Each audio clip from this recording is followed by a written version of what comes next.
ओम शांति। अब जब भी हम ब्रह्मा बाबा को याद करते हैं, तो ऐसा लगता है उनके साथ हमें कुछ समय बिताना चाहिए था कि हम लोग का एक दुर्भाग्य कहिए कि कभी हमें उन्हें टाइम नहीं मिला, हम उस एज के नहीं थे। लेकिन अगर अभी आपके सामने उस टाइम के कोई व्यक्ति, कोई भाई जी आ जाएँ और वो हमें ये बताएँ कि कैसी फीलिंग होती होगी जब आप साक्षात ब्रह्मा बाबा के साथ बैठे हैं, ब्रह्मा बाबा से ज्ञान ले रहे हैं, उनके साथ टाइम स्पेंड कर रहे हैं, खेल रहे हैं, उनकी बातें सुन रहे हैं, तो वो एक उस फीलिंग को हम कैसे ज़िंदा कर सकते हैं? तो इसको बताने के लिए हमारे साथ हैं जमुना प्रसाद भाई जी, जो 1963 से ब्रह्मा बाबा के साथ रहे और बाबा जब तक रहे, उनकी सेवा में भी रहे, उनका ज्ञान सुना। तो आज हमें जेपी भाई जी, जिन्हें हम शॉर्ट में जेपी भाई जी कहेंगे, जमुना प्रसाद भाई जी, बताएँगे कैसा उनका अनुभव रहा बाबा के साथ। भाई जी, ओम शांति। ओम शांति। ओम शांति। मैंने पहले बताया कि बाबा ने जब मकान बनाने का कार्य शुरू किया, तो चूंकि बाबा तो सांसारिक रीति से भी बहुत अनुभवी थे, बाबा ने कहा बच्चे सबसे पहले अपने घर का पानी होना चाहिए, क्योंकि मकान आदि का जो कार्य होता है उसमें पानी तो ज़रूर पहले चाहिए। तो बाबा को प्रेरणा आई कि सबसे पहले एक कुआं खोदा जाए।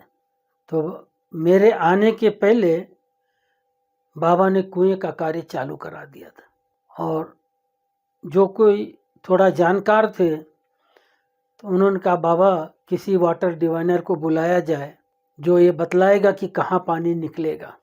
बाबा अपने रूम से निकले और चक्कर लगाते लगाते जहाँ अभी कुआं है वहाँ जाकर खड़े हो गए, और बाबा ने कहा बच्चे यहाँ कुआं खोदो, यहाँ पानी निकलेगा। तो जब मैं आया तो कुएं का कुछ काम तो हो चुका था। उसके बाद बाबा ने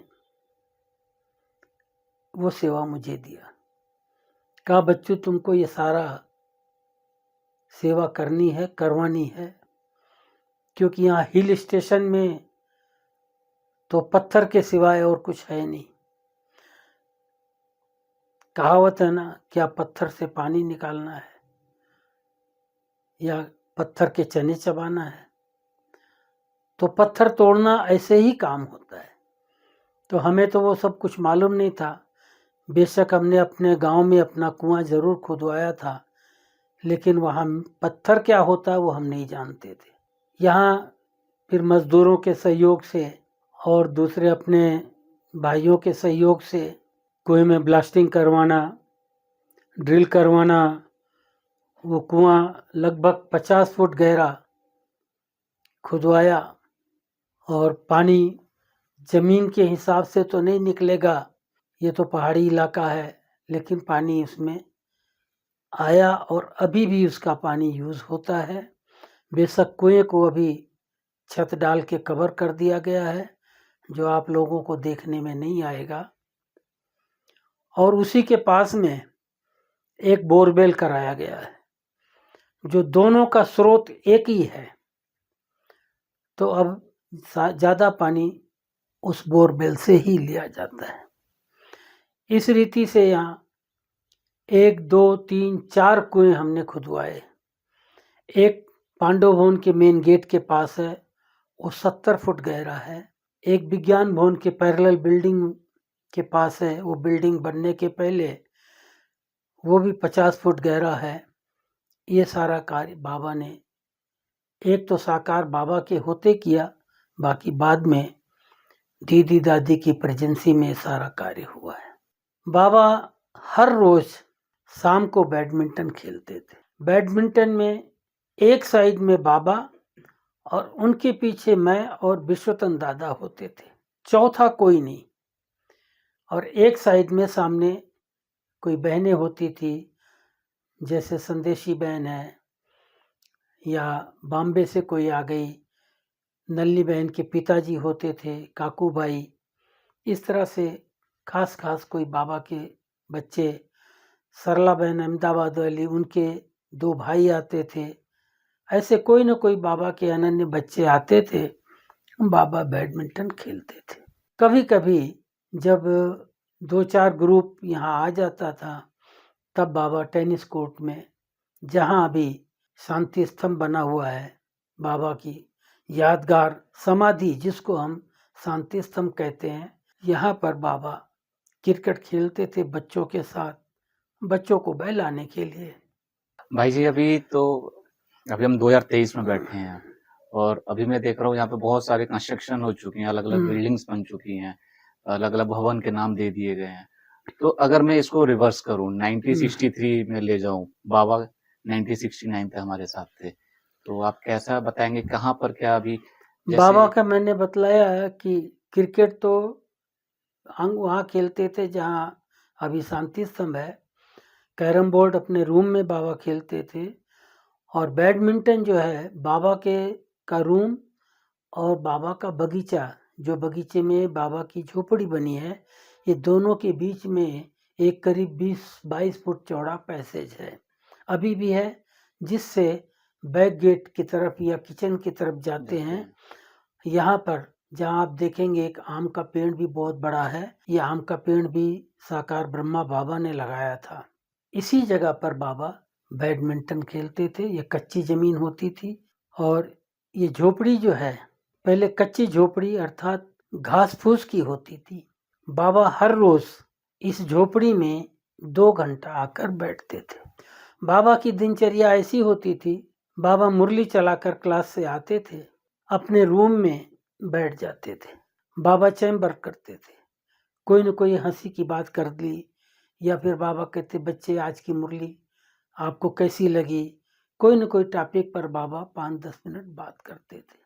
इसके बाद फिर बाबा थोड़ा फ्रेश होकर नाश्ता करते थे और बाबा लगभग 10 बजे नाश्ता करने के बाद ऑफिस में आकर बैठते थे और ईशु बहन बाबा को सुनाती थी, बाबा इनका ये पत्र आया है, तो बाबा देखते थे कि इसेंशियल है तो उसी समय बाबा उसका जवाब लिखते थे और उसके बाद बाबा 11 बजे झोपड़ी में आके बगीचे में बैठते थे। पहले झोपड़ी घास फूस की होती थी, फर्श नीचे कच्चा होता था, सप्ताह में एक बार गोबर से उसकी लिपाई होती थी और वहाँ पर किसी भाई बहन को खास पर्सनल मिलना है तो झोपड़ी में बैठ के बाबा से वो मिल लेते थे।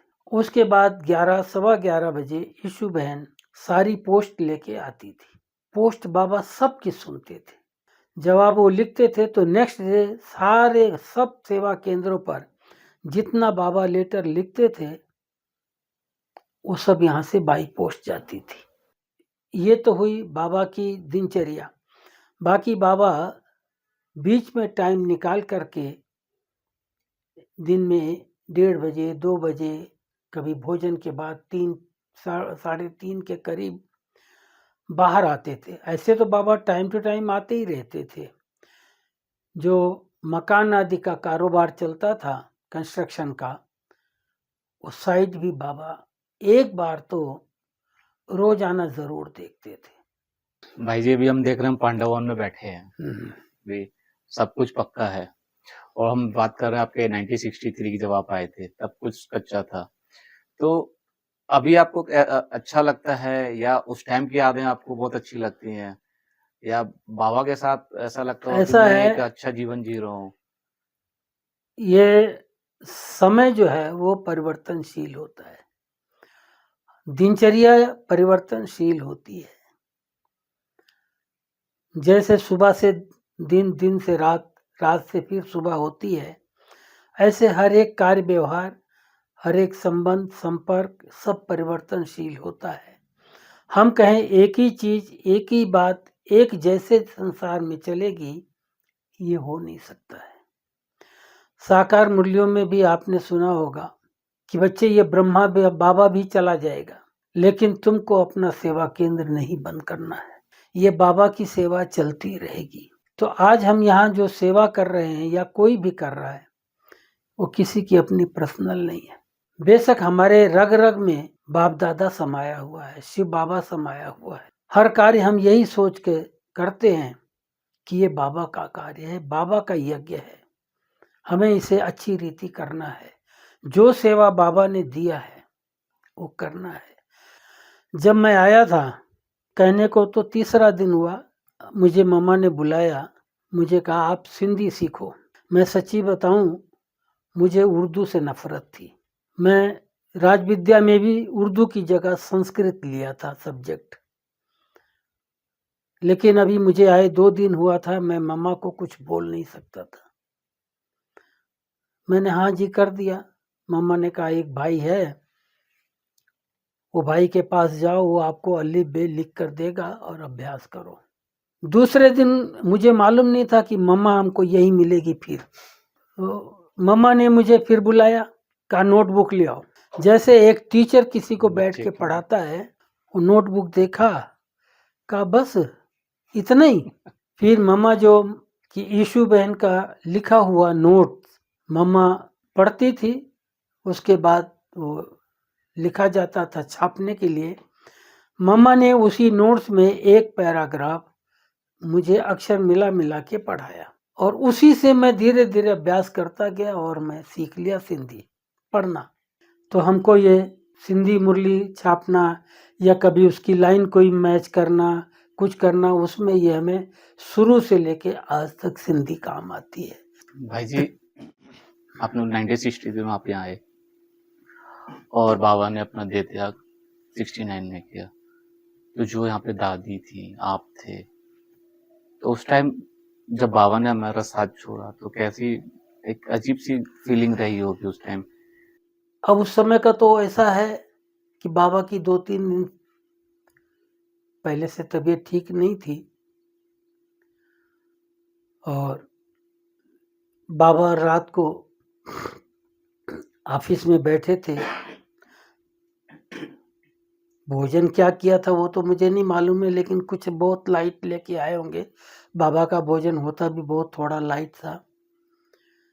आकर बैठे और बाबा के ठीक सामने 90 डिग्री पर मैं और एक सरदार जी यहाँ रहते थे, टेलर मास्टर ऑफ हो गए, हम दो ही खड़े थे। तो बाबा ने आके कुर्सी पर बैठ के बोला, ए बच्चू जाओ सबको बोल के आओ, क्योंकि उस समय ये लाउड स्पीकर सिस्टम नहीं होता था। सबको बोल के आओ बाबा जल्दी क्लास में आएगा। सभी आ गए, बाबा भी आए। मैं जब बोलने गया उसी समय बाबा ने ईशू बहन को कहा, बच्ची जितने लेटर्स पेंडिंग हैं सबका जवाब लिखवा लो। तो ईशू बहन ऐसे हंसी हंसी बाबा कहती, बाबा कल संडो है, संडो मीन्स संडे, आज तो सैटरडे, कल संडे, पोस्ट आनी नहीं है तो कल लिखना। तो बाबा ने कहा, बच्ची कल लिखें या ना लिखें, आज ही लिखवा लो। इस चीज को किसी ने अंडरस्टैंड नहीं किया। एक सिर्फ ईशू बहन ही थी और तो वहां कोई था ही नहीं। हम दो भाई चले गए। ईशू ने क्या समझा कि बाबा की तबीयत 2-3 दिन से थोड़ा नरम गरम चल रही है, क्या पता बाबा उस ख्याल से कह रहे होंगे कल लिखे ना लिखे, आज ही लिखवा लो। खैर वो तो लिखा बाबा ने। क्लास में बाबा ने मुरली चलाई, और जैसे रोज बाबा याद प्यार और मुरली में आता ना गुड मॉर्निंग, रात को बाबा गुड नाइट करते थे। और बाबा वहां से चले गेट तक, दरवाजे तक, हॉल के दरवाजे तक, अपनी खड़ाऊ पहनी, फिर बाबा एकदम से टर्न हो गए। कहा, अच्छा बच्चों से विदाई, ये चीज कैसेट में भरी हुई है। भाई ये 2 शब्द बोल के बाबा बाहर आ गए। बाबा आए, बाबा के पीछे ईशू बहन आई, और सब अभी अंदर ही थे हॉल में। उठना शुरू किया और मैं पीछे था हॉल में, तो मैं पीछे से बाहर आ गया। मैं कभी बाबा के पीछे पीछे नहीं आता था कि बाबा तो अभी रूम में जाएंगे ना, हम क्या करेंगे मालूम नहीं। यहाँ तक आंगन तक तो आते ही थे, आगे बाबा ईशू बहन का हाथ पकड़ के अंदर जाते थे। ये बाबा का डेली का रूटीन। मैं बाबा के पीछे पीछे हो लिया अंदर। ये पुराने मकान में उस गली से बाबा हमेशा उधर से आते थे, ये दरवाजे से कभी नहीं आते थे जो अभी है। वहां से गए तो वहां एक स्टेप है और ईशू बहन का हाथ पकड़ा हुआ था। स्टेप बाबा चढ़े और ईशू बहन को बोला, बच्ची बहुत दर्द हो रहा है। ये शब्द मैंने सुना है, लेकिन मुझे नहीं पता कि दर्द काहे का, किस बात का दर्द है। हम तो कभी ये हार्ट अटैक, इसका ये सब बातें कभी जानते ही नहीं थे, ज्ञान भी नहीं था कैसे होता, क्या होता है।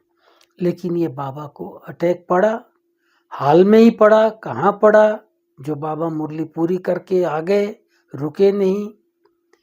लेकिन ये शब्द बाबा ने यीशु को बोला, तो मैं क्या समझा, 2-3 दिन से तबीयत बाबा की ठीक नहीं है, दर्द हो रहा होगा, कहीं शरीर है। मैं वहाँ से रिटर्न होके अपने रूम में चला गया। तो बाद में तो दादियाँ जाती है ना बाबा के पीछे रूम में। उस टाइम तो कुमार का दादी थी, दीदी तो थी भी नहीं, यहाँ टूर पर थी दी, इलाहाबाद गई हुई थी मेले में। तो दादी गई अंदर, और भी कौन गया मालूम नहीं, संदेशी दादी भी थी यहाँ। बाबा जाके लेट गए खाट पर। मैं अपने रूम में गया था, कोट उतार कर हैंग किया था। इतने में विश्वतन दादा ने आवाज दिया, जमुना जमुना दादा आप जल्दी आओ। तो मैं ऐसे ही आने लगा। बोले नहीं नहीं, कोट पहन के आओ। मैं वापस कोट पहन के आया। मुझे बोला जाओ। उस समय कोई साधन घर में नहीं था, साइकिल लेकर जाओ। डॉक्टर को मालूम था बाबा की तबीयत का, डॉक्टर लेके आओ। तो डॉक्टर के पास गया, डॉक्टर आया। आने के बाद देखा किया, और फिर डॉक्टर मुझे बोला आप जाओ हॉस्पिटल, वहाँ से ऑक्सीजन सिलेंडर ले आओ। फिर डॉक्टर ने कहा कि आपको कोई सिलेंडर देगा ही नहीं ऐसे। तो खुद डॉक्टर कार लिया, हम भी साथ में गए, और वहाँ से एक नर्स लिया, डॉक्टर ने सिलेंडर लिया, लाए, यहाँ ऑक्सीजन वगैरह दिया बाबा को। तो लेकिन आत्मा तो चली गई थी। फिर इसी बीच बड़ी दादी ने संदेशी दादी को ऊपर भेजा, कहा कि बाबा से पूछ के आओ। तो बाबा ने और तो कुछ संदेश नहीं दिया। बाबा ने कहा बच्ची चीज मेरे पास है। ये बाबा के शब्द। वतन से संदेश आया, बच्ची चीज मेरे पास है, तुम पुरुषार्थ करो। बस पुरुषार्थ क्या करना है, समझ की बात है। और फिर ये सारा करके डॉक्टर सारी अपनी फॉर्मेलिटी करके, फेस टू फेस सांस खींच करके, ऑक्सीजन देकर सब कंप्लीट चेक कर लिया। तो बाबा के रूम के बाहर जो रूम है जहाँ संतरी दादी और मुन्नी बहन रहती थी, वहाँ विश्वतन दादा को डॉक्टर ने बुलाया। साथ में ही बाहर आए और मैं था दो। उसी समय डॉक्टर ने कहा इट वॉज लास्ट स्पीच। बस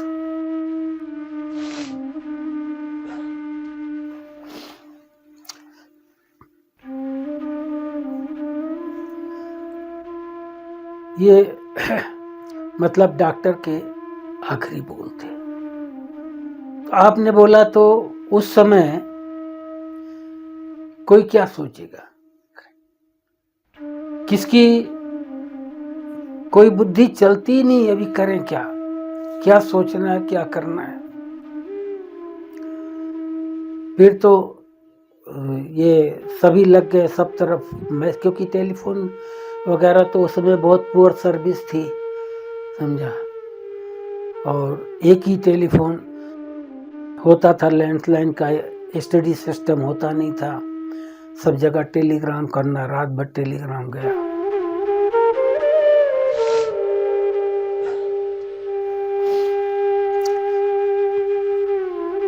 और दूसरे दिन फिर हम और भूरी दादी वो चले गए आबू रोड, क्योंकि बहुत भाई बहन आ रहे थे। सबको रिसीव किया करके, और ये ट्रांसपोर्ट मतलब बस जो है एसटी, गवर्नमेंट एसटी डिपो में गए। उनसे बात किया कि भाई हमको जो है बस से आप सीधा पांडव भवन तक प्रोवाइड करो, क्योंकि सबको नहीं तो तकलीफ होगी आने जाने में। इतना टैक्सी वगैरह का साधन नहीं होता था यहाँ आबू में। 2-4 टैक्सियाँ होती थी टूटी फूटी, तो उन्होंने प्रोवाइड किया, यहाँ बसें डायरेक्ट आती जाती रही। और फिर 2 दिन के बाद तो बाबा का जो है 21 जनवरी को संस्कार हुआ। उसके एक दिन पहले, मुझे जहाँ तक ख्याल है 20 तारीख को बाबा को भोग लगाया गया, लेकिन बाबा ने भोग स्वीकार नहीं किया। बाबा ने कहा नहीं, जब तक अर्थी रखी है और बच्चों ने नहीं भोग स्वीकार किया है, तब तक बाबा कैसे खाएगा। फिर तो बाबा का संस्कार हुआ। और ये हमारे जगदीश भाई की बुद्धि बहुत चलती थी, जो जगदीश भाई दिल्ली वाले थे ना, ये उनकी ही बुद्धि चली कि बाबा का ये यादगार बनाया जाए यहाँ। अब यादगार तो तभी बनता है जब वहाँ संस्कार हो, वही समाधि बनती है। फिर एसपी और कलेक्टर से परमिशन लेकर के ऑफिशियली बाबा का यहाँ संस्कार हुआ। और फिर उसके बाद यहाँ ये बाबा की समाधि तैयार हुई, जिसको शांति स्तंभ के नाम से, शांति स्तंभ इसलिए हम लोग कहते हैं क्योंकि समाधि शब्द एक दुनियावी शब्द है। हालांकि सारी दुनिया में ये समाधि शब्द से ही फेमस है, समझा। अभी भी कोई आते हैं नए, एक दिन एक भाई किसी को बता रहा था, तो उसके मुख से निकला कि ये समाधि है। आप कहेंगे ये टावर ऑफ पीस है, वो क्या समझे व्हाट इज टावर। इसलिए हम उनको कहते हैं पहले ये समाधि बाबा की, जिसको हम टावर ऑफ पीस या शांति स्तंभ कहते हैं। इस रीति से तो हमारी भाषा भी और दुनिया की भाषा भी वो लोग समझ जाएंगे। ओम शांति।